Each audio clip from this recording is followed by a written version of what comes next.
Esperemos que disfrutes el siguiente mensaje. Al final te brindaremos toda la información necesaria para comenzar tu próximo paso con Jesús. Buenas tardes, hermanos, ¿cómo están? Espero que estén teniendo un buen día y qué bueno que podamos separarnos un momento en la semana para poder reflexionar en algo de lo que Dios dice, sin duda que es de edificación para nuestra vida. He estado orando a Dios y Él me ha estado guiando en algo que nos ha estado hablando últimamente a mi familia y a mí, que tiene que ver con la fe y los momentos difíciles. Así que empezamos con la reflexión de hoy. El título que le puse a la reflexión es Dios en las tormentas. Y para darle marco a esta reflexión, o si se quiere a modo de introducción, busqué el texto que está en Lucas 8, en el versículo 22 al 25. En esos textos está el relato de Jesús con sus discípulos cuando están cruzando un lago y se desata una fuerte tormenta y Jesús está dormido. Y los discípulos, que eran hombres que en gran parte de ellos conocían de barcos, lagos, porque eran pescadores, se dieron cuenta que corrían peligro y que ese barco podía hundirse. Así que, a pesar de sus esfuerzos, llegó un momento en donde parecía que no había nada más por hacer y decidieron despertar a Jesús. Esto es interesante porque quizás podemos hacer una pausa ahí y encontrar solamente en esos textos algo que nos representa. Y es que en estos momentos de tormenta, en esta sensación de que el barco se va a hundir, en esta sensación de que el barco corre peligro, Dios está dormido. Y por más esfuerzo que nosotros hagamos, parece nada dar resultado. Y yo me siento identificado con estos hombres, porque lo primero que ellos deben haber sido luchar para que ese barco no se hunda. Sin embargo, ese camino no los estaba llevando a ningún lado. Y cuando ellos deciden despertarlo a Jesús, les dice algo muy particular, muy especial. En el Evangelio de Mateo dice que les dijo: hombres de poca fe, ¿por qué tienen tanto miedo? Y en el Evangelio de Lucas les hace una pregunta que no es casual, una pregunta que no tiene un tono de reto. En el versículo 25 dice que les preguntó: ¿dónde está la fe de ustedes? Dijo: ¿dónde está su fe? Y no es que Jesús esté esperando una respuesta de ellos, porque Él ya la sabe. Jesús generalmente, cuando Él hacía una pregunta, es para que los discípulos se queden con la pregunta, es para que ellos reflexionen en la pregunta, y también es para nosotros igual. Y es interesante porque en el medio de la tormenta o en el medio de la dificultad que ellos estaban atravesando, la pregunta de Jesús fue: ¿dónde está su fe? Creo que hoy son tiempos tormentosos por una cuestión externa, como puede ser lo económico, como puede ser este momento social que se vive con mucha presión, con mucha tensión, con mucha angustia, por este momento de salud, en donde también genera mucho miedo y mucha ansiedad en muchas personas. Puede ser un momento tormentoso si tenemos familiares que están más expuestos a enfermarse que otros. Pueden ser momentos tormentosos también en lo interno, por lo que genera el aislamiento, por la angustia, por el miedo, por la depresión. Creo que puede haber distintos tipos de tormentas, y estos momentos que son particulares quizás las exacerban más. Tormentas puede haber en cualquier momento de la vida y en cualquier momento del año. Y me hace sentido y me parece pertinente esta pregunta de Jesús, porque no es casual. Y quisiera como trabajar esta pregunta y poder desarrollarla más para que podamos entender por qué Dios le pregunta a sus discípulos le pregunta a sus hijos en los momentos de tormenta: hey, ¿dónde está tu fe? Para eso quiero hablarles a modo de noción y a modo de forma general, ¿qué es la fe? La Biblia dice que la fe, esto que Jesús le estaba de alguna forma cuestionando a sus discípulos, es un regalo de Dios, es un don del Espíritu Santo. Dentro del fruto del Espíritu Santo tenemos la fe. En Efesios 2:8 dice que la gracia y la fe son regalo de Dios. Entonces, si es algo que lo da Dios y es algo que lo genera Dios, primero, no es natural nuestro. No lo podemos generar nosotros porque viene de Él. O sea que por más que me esfuerce, por más que le ponga ganas, por más que le ponga todo el ímpetu, la fe no va a surgir de mi propia naturaleza, sino que la fe viene de Dios. Y si la fe viene de Dios, la tengo que ir a buscar en Él. Y es en mi relación con Él en donde voy a encontrar esa experiencia de fe. Por otro lado, el judío, lamentablemente para nosotros, la Biblia no es un libro de definiciones. Ellos no definían en su vocabulario las palabras o los términos, sino que a la hora de decir qué significaba algo, lo describían con sus experiencias. Por ejemplo, cuando habla del amor, 1 Corintios 13, vamos a encontrar que dice que el amor es paciente, es bondadoso, que todo lo soporta, y encontramos experiencias que están en relación con el amor. Con la fe pasa algo similar. Si tuviéramos que explicarle la fe a un niño, probablemente tendríamos que buscar este tipo de experiencias que sean sencillas, que sean similares a la fe, vamos a decirlo así, pero que sean fáciles de asimilar, como decir, sería una confianza por 1000. Sería una confianza absoluta, una confianza plena. Hebreos 11:1 dice que es la garantía de lo que no se ve, la certeza de lo que se espera. Y en el original hace el término, porque esto va a variar de acuerdo a la versión, lo que va a ser constante es la idea de seguridad. Si le preguntamos a Abraham, ¿qué es la fe para vos, Abraham? Estoy seguro que él lo va a describir como una experiencia de seguridad. Es como estar seguro de algo. Y uno va a decir, bueno, pero entonces es como confiar. Bueno, sí y no. Fíjense que en la Biblia Dios hace una distinción de lo que nosotros encontramos en el mundo y lo que encontramos en Él. Él dice que Él nos da su paz, que no es la misma paz que está en el mundo. Mi paz os dejo, mi paz os doy. Yo no lo doy como el mundo la da. Y es una experiencia de paz diferente a la paz que podríamos decir que encontramos en el mundo. Cuando habla de la sabiduría, habla de dos tipos de sabiduría. Cuando habla de la experiencia de amor que encontramos a través del Espíritu Santo, no es la misma experiencia de amor que encontramos en el mundo. Cuando habla de fe, no es la misma experiencia de confiar, sino que habla de una confianza absoluta, podríamos decir, de algo como superlativo. Bien. ¿Qué más podríamos decir de qué es la fe?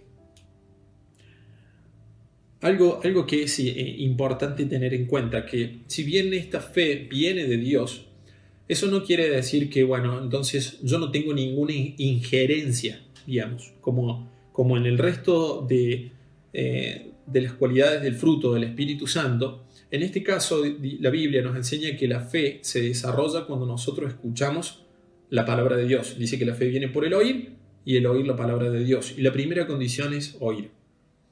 Y el oír la palabra de Dios. Pablo, que es como, que si se quiere muy detallista a la hora de explicar algunas cosas, hace una distinción, hace una diferencia entre lo que es conocimiento y lo que es palabra de Dios. Y él en 1 Corintios 8 dice que el conocimiento envanece y el amor edifica. Y por otro lado habla de la palabra de Dios. Y sabemos que la palabra de Dios tiene poder y que Dios obra a través de su palabra y que la palabra de Dios en sí es Dios mismo en su expresándose. Y cuando habla de conocimiento se refiere a un conocimiento teórico. ¿Y a qué me refiero con esto? A que yo puedo acercarme a la Biblia para poner un versículo en Facebook, puedo acercarme a la Biblia para buscar, no sé, alguna curiosidad que yo tengo o para hacer un devocional de manera rutinaria, o puedo acercarme a la Biblia con la intención de corazón de buscar a Dios, y eso cambia todo. Entonces, hay una diferencia entre el conocimiento y escuchar la palabra de Dios. Cuando nosotros de corazón nos disponemos a escuchar la palabra de Dios y Dios nos habla y nosotros escuchamos esa palabra y creemos con total seguridad de lo que Él dice, entonces nuestra fe empieza a aumentar, nuestra fe empieza a crecer, nuestra fe empieza a desarrollarse. Y es esa experiencia de fe la que a nosotros nos permite descansar en Dios, nos da tranquilidad, nos permite depender de Dios. Es esa experiencia de fe que se comporta como una respuesta a lo que Él dice. Dios dice algo y yo le creo.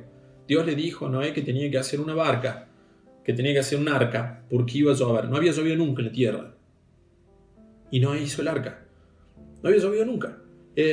Y fue y le dijo a Abraham que tenía que salir de su tierra, que era la que conocía, e iba a ir a otra, pero no le dijo a dónde. Y Abraham salió. Y no sabían a dónde iba, pero confiaban en Dios. Hay algo más que tenemos que saber acerca de la fe, muy importante. Cuando Jesús habló acerca de la fe en Marcos 11, Él dejó ver algunas, si se quiere, como destellos de qué es la fe.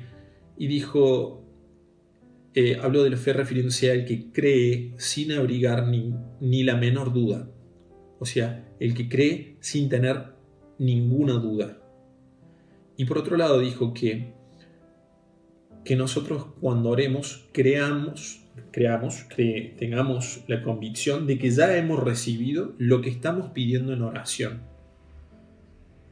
Entonces, como yo creo que ya estoy recibiendo lo que estoy pidiendo en oración, el hecho de que Él haya dicho en oración cambia mucho la frase, porque sabemos que en Santiago dice que las luchas, los conflictos en nosotros surgen por las cosas que queremos y no obtenemos. Y no obtenemos porque no pedimos. Y cuando pedimos tampoco las obtenemos porque los pedimos con fines egoístas, para satisfacer nuestras propias pasiones, nuestros propios gustos. Eso que no tiene nada que ver con Dios. Y Santiago nos deja bien claro, que dice, no esperen que de Dios van a recibir cosa alguna. Este criterio de Marcos 11, en el versículo 22, hay una afirmación de Jesús que quizás parezca muy sencilla, pero que es determinante para entender el objeto de fe, que es el próximo punto. Él dice, tengan fe en Dios. No dice nada más. Parece no decir mucho, pero no le agregó nada más. No hay un condicionante, no hay un resultado como condición, solamente dice, tengan fe en Dios. Es como, dice, simplemente crean podríamos decir, crean en el criterio de Dios, crean en cómo Dios hace las cosas, crean en las decisiones de Dios, pero crean en Dios. Dios no necesita nuestra opinión, no necesita nuestro consejo, no necesita que nosotros le ayudemos a tomar una decisión. Él no necesita que le digamos por dónde tiene que ir la iglesia o por dónde tiene que ir mi vida. Simplemente Jesús le dijo, tengan fe en Dios. Y hay veces que nos equivocamos en esto sin ninguna mala intención y muchas veces con el afán y el amor por otro y vamos a Dios y le decimos que Señor, queremos que hagas esto y queremos que sanes a aquel y expresamos nuestros deseos y esas cosas, la Biblia no dice que estén mal. Es más, sabemos en 1 de Pedro dice que si tenemos nuestras angustias o ansiedades, que se las llevemos a Él y que las dejemos en Él y que se lo contemos a Él, a modo de dejar nuestras cargas en Él. Pero mi confianza está en Él y lo que Él haga con eso va a estar bien, porque mi fe, mi confianza absoluta está en su criterio, no en el mío. El riesgo de mezclar estas cosas, de pretender de que la fe en Dios es la fe en Dios y en mi criterio, la fe en Dios y en mi opinión, es pretender, porque es una pretensión, de condicionar a Dios en el resultado. Entonces, yo tengo fe que Dios va a hacer esto y Dios puede querer hacer otra cosa. Y cuando Dios hace otra cosa, porque es lo que Él quería hacer y Él es Dios, no es sirviente nuestro, se daña mi espiritualidad, porque me desoriento, porque me confundo, porque pienso que Dios falló y Dios no falló. El problema es que yo no estaba confiando en Dios ni en su criterio. Es que yo le estaba diciendo a Dios cuál era el resultado que tenía que obtener. En la Biblia encontramos un relato que es interesante, que es el de Lázaro. Cuando Lázaro muere, él le dice a sus discípulos que Lázaro murió y que van a ir a despertarlo. Entonces, cuando llegan, dice que tardó 4 días. Esto lo hizo adrede Jesús, que tardó 4 días. Y tiene un motivo, tiene un significado. Para el judío, el espíritu permanecía en el cuerpo 3 días. Y después del tercer día, ya todo estaba perdido, porque el espíritu se había ido del cuerpo. Pero Jesús tardó 4. Entonces, cuando él llega, dice que sale Marta y le dice: Señor, si hubiese estado aquí, mi hermano estaría vivo. Y él le dice: ¿crees que Lázaro puede resucitar? Sí, yo creo que va a resucitar el día del juicio final. Y todo lo demás. Le dice: no, yo soy el camino, la verdad y la vida. El que cree en mí, aunque muera, vivirá. ¿Crees esto?, le dice Jesús. En ese momento sale María, todo llanto y dolor, porque estábamos en un velorio. Y los fariseos, los religiosos de la época, le dicen: que sanó a los ciegos, que hizo esto, ¿no podría haber sanado a Lázaro? Creo que esto representa una idea equivocada de Dios. Y creo que esto representa un pensamiento religioso que a veces hace daño y que hay que tener mucho cuidado. Que es con el que Dios podría haber hecho esto, podría haberlo y no lo hizo. Porque nosotros vemos solamente un fragmento del plan de Dios, vemos solamente una parte del cuadro y no tenemos ni idea del proyecto total, del cuadro total y de lo glorioso que puede ser lo que Dios quiere hacer en toda su dimensión. Pero como vemos una parte, muchas veces estamos pensando en lo que Dios podría haber hecho. Y Jesús le va a dar una lección en un periodo muy corto de tiempo, porque les va a decir: bueno, mueva la piedra. Y Marta le va a decir: bueno, pero ya tiene olor feo. Y le dice: che, pero no, ¿crees que Lázaro puede vivir? Sí, bueno. Y llama a Lázaro, va a orar al Padre, lo va a llamar a Lázaro y Lázaro va a aparecer. Y lo que Jesús hizo no fue solamente un milagro mucho más glorioso que sanarlo a Lázaro, sino fue romper un paradigma. Que Dios va a obrar de una forma, o sea, la forma de obrar de Dios no está sujeta a lo que nosotros podemos creer o que podemos pensar o a los cálculos que nosotros podemos tener. Porque quizás para Marta o María después del tercer día todo estaba perdido, pero Jesús eligió tardar un día más. Y solamente voy a hacer un paréntesis. Este tema del tiempo y de las demoras de Dios en la Biblia se repite en otras ocasiones y no siempre es exitoso. En el caso, por ejemplo, cuando Moisés sube en el monte Sinaí a buscar los mandamientos, el pueblo se quedó abajo y como vio que Moisés demoraba, ellos se pusieron ansiosos y le dijeron a Aarón que hiciera otro dios, otra estatua, y Aarón dice que juntaron todas las riquezas que ellos tenían y hicieron un becerro. Y cuando estuvo hecho ese becerro, Aarón les dijo: miren, ahí está el Dios que los sacó de Egipto. Y digo, qué difícil que es la prueba, o qué difícil que es la tormenta del tiempo, porque a veces Dios tarda y lo hace a propósito. Y en el caso de Lázaro fue exitoso y fue glorioso para Dios, pero en el caso del pueblo de Israel, ellos no supieron esperar y Dios tenía algo preparado muy bueno para ellos. Le estaba dando instrucciones a Moisés, le estaba enseñando cómo iban a seguir adelante, pero ellos no supieron esperar. Entonces pienso que, ojo, que no sea un espacio en donde Satanás también pueda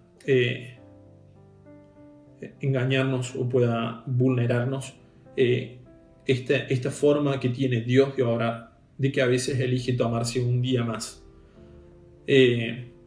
Seguimos. Otro aspecto de la fe que quería que conversemos, que veamos, es cómo Dios obra en nosotros a través de esta fe. En el mismo capítulo 11 de Hebreos vamos a encontrar un montón de personas que vivieron en el Antiguo Pacto, que están en el Antiguo Testamento, y que van a mencionar los logros que ellos, vamos a decir, que ellos obtuvieron a través de la fe. Cuando hablamos de la fe, y ya dijimos que la fe viene de Dios, siempre es implícito que si hablamos de fe, la fe es en Dios, ¿no? Esto está clarísimo. O sea, no existe la fe en otra cosa que no sea de Dios porque viene de Dios. No existe la fe en que me voy a ganar el Kini 6. Eso no es fe, es otra cosa. Si es fe, es fe en Dios, porque es una cualidad que Él da y que Él genera. Entonces, estos hombres dice que lo obtuvieron por la fe, y si dice fe, en esa ecuación de cada uno de esos hombres está Dios metido en el medio. Tampoco cabe duda de esos. Algunos de estos hombres, algunos no, la mayoría de estos hombres, en su historia, cuando los empezamos a ver, descubrimos que eran de carne y hueso igual que nosotros. Yo cuando estaba en la escuelita dominical me acuerdo que me enseñaban a estos hombres como héroes de la fe, y eran los grandes hombres de Dios. Bueno, cuando yo fui creciendo y fui estudiando la vida de estos hombres, me di cuenta que eran de carne y hueso igual que yo, igual que vos, que cualquiera de nosotros, y que se equivocaban probablemente todos los días igual que nosotros. ¿Y cuál fue la diferencia entre estos hombres y nosotros? Yo creo que ellos le creyeron a Dios. Y cuando digo le creyeron, tengo que hacer esta distinción, porque me quedo corto con la palabra le creyeron, que tuvieron fe.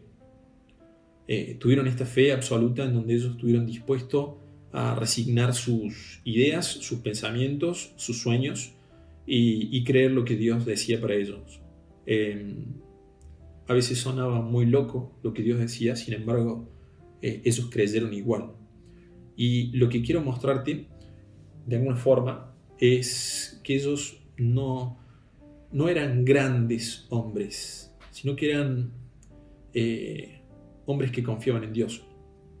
En el caso de David, por ejemplo, podríamos decir que cuando él comenzó en su relación con Dios, va a Samuel y le dice que él va a ser rey de Israel, va a vencer a Goliat, en el nombre del Señor él va a vencer a Goliat, y después empieza a sufrir una persecución de Saúl que dura años, en donde él se tiene que esconder en cuevas, que va a escribir unos salmos fantásticos. Tiene la oportunidad de matar a Saúl 3 veces, no lo hace. Llega un momento en donde David se siente cansado, se siente agobiado, está cansado de que Saúl lo persiga, tiene miedo, y en 1 Samuel 27 dice que David pensó que un día de estos Saúl lo iba a alcanzar. Entonces él se fue a vivir pensó que Saúl lo iba a alcanzar y lo iba a matar. Entonces se fue a vivir con los filisteos, porque quizás así no lo iba a encontrar. Y digo, ¿qué pasó con la promesa que iba a ser rey? ¿Ahora piensa que Saúl lo va a matar? ¿Falló David? Sé que David en algunos aspectos deja ver que era como nosotros, que tenía tentaciones como nosotros y que se equivocaba. Pero David, a la hora de elegir, a la hora de razonar, digamos, su situación y su vida y todo lo demás, la Biblia deja ver que fueron muchísimo más las veces que eligió a Dios que aún su propio criterio. David fue quien dijo que si Dios no edifica una casa, en vano se esfuerzan los albañiles; si Dios no hace guardia, en vano si Dios no nos cuida, en vano hacemos guardia. Él sabía que Dios estaba detrás de todas las cosas, pero podemos ver que David era un hombre simple. Podemos ver otros hombres que incluso antes de arrancar tuvieron muchísimos miedos y dudas, como fue en el caso de Moisés, que tuvo que acompañarlo a Aarón porque no se animaba a ir solo, tenía miedo porque no sabía hablar. Gedeón, cuando Dios lo llamó, que le dijo que era guerrero valiente, con tus fuerzas y como si fueras uno solo, en mi nombre te vamos a librar al pueblo de Israel de los madianitas, y él pide pruebas porque tiene sus dudas. Jeremías, él tenía miedo porque era muy joven. Sin embargo, cumplieron su propósito. Todos. David, incluso viviendo con los filisteos. Saúl murió y David fue rey. Tenemos otros que fueron peores todavía, como en el caso de Jonás, que Dios le dijo que vaya a Nínive, y él se fue para el otro lado, y por distintas circunstancias terminó adentro de un pez, y desde ahí adentro Dios lo sacó y cumplió su propósito. ¿Saben qué veo? Que cuando Dios quiere hacer algo en la vida de una persona, las cualidades o las aptitudes grandes que Dios usa no son las de la persona. Es Él mismo el que lo hace. A veces pensamos que para poder servir a Dios necesitamos ser o tener, y cuando empezamos a ver esto es Dios quien lo genera. ¿Por qué digo esto? Porque tengo que entender que que no se trata de mí, sino de lo que Él puede o lo que Él quiere hacer a través de mí. Para Dios poder trabajar esto, pulir esto en nuestra vida, Él, digamos, ¿qué es lo que va a trabajar o qué es lo que va a pulir? Dios no quiere, de alguna forma, Dios no va a competir con nosotros en nuestras opiniones o en nuestras decisiones. Él está esperando que nosotros nos humillemos y que vayamos a buscar su consejo, que vayamos a buscar, que vayamos en dependencia a Él, diciendo, Señor, queremos que seas tú quien nos guíe, quien se manifiesta a través nuestro y quien nos diga qué tenemos que hacer, cómo hacerlo, cuándo hacerlo. ¿Cómo lo hace esto Dios? Bueno, Primera de Pedro dice que así como el oro se acrisola con el fuego, nuestra fe se va a acrisolar con las pruebas. Y ahora empieza a tomar un poco más de sentido todo esto. Las pruebas vienen a ser situaciones que nos pone Dios, en donde la única opción que tenemos es confiar en Él. Entonces, salimos aprobados cuando confiamos en Él, cuando tenemos esta confianza absoluta, pero las pruebas tienen esta creatividad fantástica de Dios, en donde Dios empieza a correr las cosas en donde a nosotros nos gusta apoyarnos y nos gusta confiar para que solamente quede Él. Y esto puede ser muy doloroso, porque en el medio empezamos a negarnos a nosotros mismos, porque nos damos cuenta que mi criterio, mi sabiduría, mi opinión no me alcanza para salir de ahí. Y Dios me va a poner en una situación tal en donde no importa cuán inteligente o cuán experimentado yo me crea, no me va a alcanzar para salir de ahí. En el medio, ¿sabes? La prueba nos va a llevar a una situación en donde algo de mí va a tener que morir para poder confiar en Dios. En el medio, sin darme cuenta, como la figura que usa Dios, me empiezo a volver como una arcilla blanda en las manos de un alfarero. En el medio se empieza a perder el orgullo y las pruebas tienen esta finalidad. Al momento de recibirlas no son nada piola, a nadie le gustan, pero cuando empezamos a entender que el objetivo o el fin de la prueba es purificar esta fe, purificar esta confianza absoluta, entonces empieza a ser más fácil, si se quiere, encaminar nuestra mirada, nuestro foco, empieza a ser más fácil saber cuál es la salida de la prueba. Hay un ejemplo en la Biblia, ya si se quiere, como para ir cerrando la reflexión, que es Pedro. Pedro, cuando se convierte, él había estado pescando toda la noche o intentando pescar toda la noche, no había conseguido pescar nada. Entonces Jesús va en la barca con él, le dice que tire la red a una orilla y saca un montón impresionante de peces.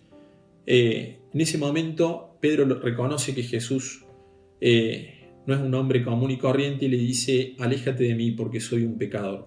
Y Jesús le dice a Pedro que va a ser un pescador de hombres. A partir de ahí empieza una aventura con Jesús que va a durar unos 3 años. En esa aventura hay un montón de desaciertos de Pedro. Sabemos que Pedro le cortó la oreja al siervo del sumo sacerdote, le preguntaron a Jesús si iba a pagar un impuesto del templo que no le correspondía pagar y Pedro dijo que sí. Un montón de veces respondió de manera impulsiva y se equivocó. Sin embargo, al final de la historia, al final de este camino de 3 años, en la Santa Cena, Pedro deja ver algo que yo pienso, esto no lo dice la Biblia, que yo pienso que le debe haber llamado la atención a Jesús. Cuando Jesús le está diciendo que él se va a ir, Pedro le dice, en el Evangelio de Mateo, él dice: aunque todos te abandonen, estaban todos los discípulos ahí, y dice: aunque todos te abandonen, yo jamás te abandonaré. Y en el Evangelio de Juan, Jesús le dice que a donde él va, ellos no lo pueden seguir. Y Pedro le dice que él lo va a seguir y que si es necesario va a morir por él. Y Jesús le dice: ¿vos vas a morir por mí? Entonces, hasta es llamativo, digamos, si estamos diciendo que para poder ser hombres de fe es necesario estar vacíos de orgullo, que justamente las pruebas de la fe lo que pretenden es pretender que esta soberbia en nosotros o en nuestra vida se vaya apagando. ¿Qué pasó con Pedro que en el último momento tiene esta reacción? Bueno, Jesús le va a dar como una lección categórica y acelerada de humildad. Y le dice: me vas a negar 3 veces. Y Pedro, en una noche, el que no lo iba a abandonar nunca, el que iba a morir por él, lo negó 3 veces. Y días después, ya se habían visto un par de veces, se vuelven a encontrar a la orilla de un lago y Jesús le va a preguntar algo mucho más profundo de lo que él presumía poder hacer. Le preguntó: Pedro, ¿me amas? Y este Pedro, que no lo iba a abandonar nunca, según él, y que iba a morir por él, ahora se encontraba enfrentándose a una pregunta: solamente si lo amaba Dios, si lo amaba Jesús. La diferencia es que este Pedro ahora ya tenía el orgullo roto en 1000 pedazos. Este Pedro ahora era arcilla blanda. Este Pedro ahora era maleable en las manos de Dios. Este Pedro ahora ya no iba a confiar en sí mismo. Este Pedro entendía que él podía creer o pensar que podía hacer tal o cual cosa. Pero no. Esta experiencia con Jesús yo creo que le debe haber servido para todo lo que venía después. La fe es increíble porque nos deja ver que Dios, si Dios no está al lado nuestro, no podemos hacer nada. Pero si Dios está con nosotros, los límites los pone Dios. Entonces, si volvemos a nuestra historia original, ¿cómo puede ser que ellos, los discípulos, hayan tenido miedo de una tormenta si el que creó el lago, el que creó el mar, el viento, el cielo, las estrellas y todo no estaba ahí con ellos? ¿Cómo puede ser que tuvieran miedo? Suena fácil de razonar, pero cuando llegan nuestras tormentas, si Jesús está con nosotros, la pregunta es: ¿dónde está nuestra fe? Hay un versículo que me ha enseñado mucho, que me ha marcado mucho en estos días, que es Job 13:15. Job perdió todo. Perdió sus hijos, sus bienes, su esposa ya no creía en él, sus amigos cuestionaban su reputación, él tenía un montón de dudas y estaba desorientado espiritualmente. Sin embargo, en Job 13:15 él dice: aunque Dios me mate, yo voy a confiar en él. Y Job deja ver que lo único, lo más fuerte, su ancla, su fortaleza en la vida era Dios. Y no estaba condicionada por nada. Los amigos de Daniel pasa lo mismo. Cuando el rey Nabucodonosor les dicen que si el que no adora a la estatua lo van a arrojar a un horno de fuego, ellos dicen: Dios nos puede librar. Primero le dicen que no la van a adorar y después dicen: Dios nos puede librar o no, pero no vamos a hacer algo que desagrade a Dios. Y su fe no estaba condicionada por el resultado. De hecho, lo arrojaron al horno de fuego. Nosotros lo que vemos en la palabra de Dios, que cuando un hombre cree en Dios y se alinea a la voluntad de Dios, es Dios quien se manifiesta en la vida de ese hombre, es Dios quien cuida a ese hombre, es Dios quien le da paz a ese hombre. Es esa confianza en Dios lo que hace que estas cualidades se materialicen, se puedan experimentar. Entonces, el desafío para nosotros hoy es que primero podamos escuchar la palabra de Dios y en estos tiempos tormentosos saber y creer con esta confianza absoluta de que si Dios está con nosotros, es imposible que ese barco se hunda, es imposible que esa vida se hunda. Y si tengo dudas y tengo miedo, entonces necesito conocer más de este Dios. Ojalá que la reflexión de hoy sirva al menos para inquietud de conocer más a Dios o aprender más acerca de la fe. A nosotros nos ha sido de bendición y nos sigue siendo de bendición y un desafío grande confiar y creer en Dios en todas las circunstancias. Eso es lo que tenía para compartirles para hoy. Bueno, ¿cómo les va? ¿Cómo Hola. andan? Tanto tiempo. Buenas noches. Acá estamos. Así que bueno, realmente es un hermoso momento que que Dios nos permite compartir con todos, con el cuerpo de Cristo. Bueno, eso, dar gracias y orar. Así que bueno, los invitamos a todos que nos acompañen y vamos a hacer una oración por esta reflexión, ¿sí? Bueno, papá, gracias, Señor. Gracias por esta reflexión, Señor. Gracias por esta herramienta de que realmente más allá de este tiempo especial, un tiempo por ahí difícil y demás, pero que podemos estar unidos, Señor, en un solo cuerpo. Podemos estar unidos a través de tu Espíritu, Señor, y realmente este tiempo que llevamos transitando, este tiempo especial, eso, que más allá de no vernos físicamente, Señor, realmente nos sentimos parte del cuerpo y podemos disfrutar de eso, Señor. Así que bueno, darte gracias, Señor. Gracias por esta hermosa reflexión, Señor. La fe, esa fe, Señor, que vos depositaste en cada uno de nosotros, Señor, cuando vino alguien y nos habló de vos, Señor. Y bueno, después, con el paso a paso, el día a día, Señor, de poder cada uno ir desarrollando, ir creciendo en fe, Señor, conociendo de tus cualidades, Señor, también como se habló en otras de las reflexiones, Señor, para conocerte, para vivirte, Señor, para realmente saber en esos momentos de tormentas, papá, que no estamos solos, Señor, que realmente estás vos, Señor, nada escapa de tu situación, nada escapa de la situación por la que uno atraviesa, Señor. Pero bueno, sabemos que vos vas a estar ahí para sostenernos, Señor. Y por eso necesitamos, Señor, tener esos momentos de intimidad, esos momentos en que tu palabra se nos revele, Señor, en el Espíritu. Así que te damos gracias, Señor. Gracias por cada actitud, Señor, por cada acción, por cada situación, Señor, que nos toca transitar, para realmente desarrollar. La forma en que podemos desarrollar esa fe, Señor, es pasando por las tormentas. Pero sabemos que no estamos solos, Señor, que vos estás con nosotros, Señor. Así que gracias, Señor. Gracias por tanto, papá. Te amamos, Señor.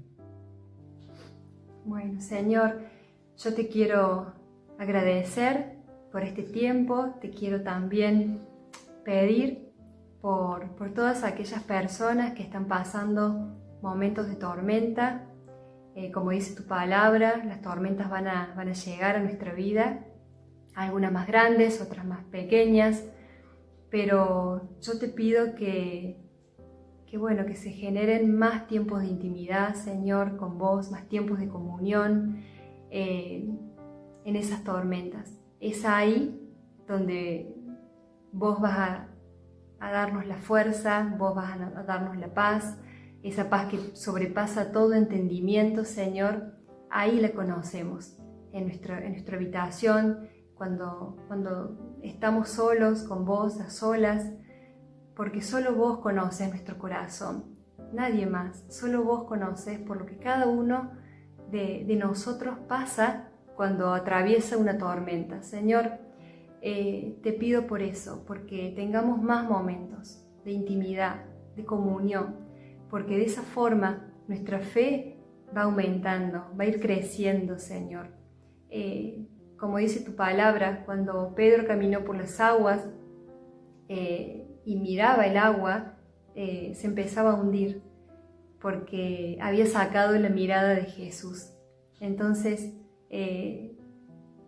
invitarlos a que pongamos la mirada siempre en Jesús. Él nos va a dar las fuerzas, de Él viene, y nuestra fe va a ser siempre por el oír su palabra, por el conocerlo más, el tener tiempos de intimidad. Va a hacer que nuestra fe se fortalezca y empiece a crecer. Y también, Señor, pedirte por esas tormentas, porque realmente son las que nos hacen aumentar nuestra fe. Y a futuro, Señor, esas tormentas, esos problemas por los que cada uno pasa y va a pasar en esta vida, a futuro se van a transformar en recursos, Señor. van a ser recursos hermosos y valiosos, porque vos nos vas a poner personas. Y quién más que quien haya pasado por una tormenta, por una dificultad y haya salido victorioso, va a poder ayudar, va a tener autoridad para ayudar a esa persona que vos vas a poner en nuestro camino. Así que te pido que podamos ver las tormentas desde un lugar como vos las ves, desde un lugar general, no en la tormenta en sí, sino ver con tus ojos, ver que vos tenés un propósito para todo lo que pasamos en esta vida. Vos tenés un propósito y nada escapa a tu control. Así que yo te doy gracias por mis hermanos, fortalecelos, por más momentos de intimidad. Gracias, Señor, gracias por darnos el Espíritu Santo, quien nos revela lo que hay en tu corazón y quien nos trae esa paz que sobrepasa todo entendimiento. Te amamos, Señor. En el nombre de Jesús. Amén. Amén. Gracias por acompañarnos. Probablemente el mensaje te inspiró a tomar algunas decisiones, pero lo más importante es convertirnos en seguidores de Jesús. Si estás dispuesto a hacerlo, hay algunos recursos para vos, escribiendo en la dirección que aparece en pantalla. Prepárate para dar el siguiente paso en tu relación con Dios.